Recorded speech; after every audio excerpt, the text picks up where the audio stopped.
Halo sahabat pajak, kembali lagi di video seri istilah perpajakan. Pada video sebelumnya, kita sudah membahas beberapa istilah penting dalam dunia perpajakan. Kali ini, kita akan melanjutkan dengan istilah-istilah perpajakan lainnya yang tak kalah penting untuk dipahami. Ayo, kita mulai. Istilah yang pertama adalah PMK. PMK atau Peraturan Menteri Keuangan adalah peraturan yang dikeluarkan oleh Menteri Keuangan Republik Indonesia. PMK berisi penjabaran lebih lanjut mengenai pelaksanaan undang-undang atau peraturan pemerintah di bidang perpajakan dan keuangan negara. PMK merupakan peraturan setingkat di bawah undang-undang dan peraturan pemerintah. PMK diterbitkan sebagai pedoman pelaksanaan ketentuan perundang-undangan di bidang perpajakan dan pengelolaan keuangan negara. PMK bersifat mengikat dan wajib dipatuhi oleh masyarakat. Istilah kedua adalah TPT. TPT atau Tempat Pelayanan Terpadu adalah fasilitas atau tempat pelayanan perpajakan modern yang disediakan oleh kantor pelayanan pajak di Indonesia. TPT dibuat dengan konsep one-stop services untuk melayani wajib pajak atau masyarakat dalam administrasi dan keperluan perpajakan lainnya. Layanan di TPT meliputi pembayaran pajak, laporan pajak, konsultasi perpajakan, pengaduan perpajakan, dan sebagainya.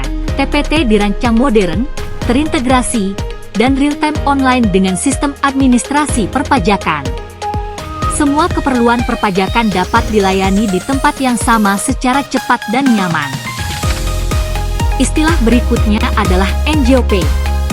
NJOP atau nilai jual objek pajak adalah harga rata-rata yang diperoleh dari transaksi jual beli aset tanah dan bangunan yang terjadi secara wajar.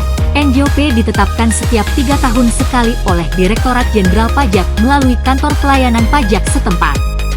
NJOP ditetapkan berdasarkan harga pasaran real di wilayah sekitar tanah dan bangunan tersebut. NJOP digunakan sebagai dasar pengenaan pajak properti, yaitu untuk menghitung besarnya pajak bumi dan bangunan atau PBB, bea perolehan hak atas tanah dan bangunan atau BPHTB, dan pajak penghasilan atau PPh final atas penghasilan dari transaksi properti. Istilah keempat adalah BUT. Bentuk usaha tetap atau yang disebut BUT adalah bentuk usaha yang dipergunakan oleh perusahaan asing untuk menjalankan kegiatan usaha atau melakukan kegiatan di Indonesia. BUT tidak berstatus badan hukum, tapi dianggap sebagai satu kesatuan dengan kantor pusat perusahaan asing. Bentuk BUT antara lain berupa kantor perwakilan, cabang perusahaan, pabrik, bengkel, gudang, pertambangan, dan lainnya. Perusahaan asing akan dikenai pajak penghasilan atas seluruh penghasilan yang berasal dari BUT-nya di Indonesia. Wajib lapor SPT tahunan PPh ke kantor pajak jika memiliki BUT di Indonesia. Istilah berikutnya adalah DPP. DPP atau dasar pengenaan pajak adalah nilai atau harga yang menjadi acuan perhitungan besarnya pajak terutang.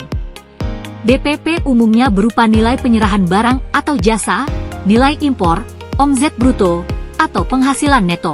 DPP pajak pertambahan nilai atau PPN adalah harga jual atau nilai penyerahan barang atau jasa kena pajak.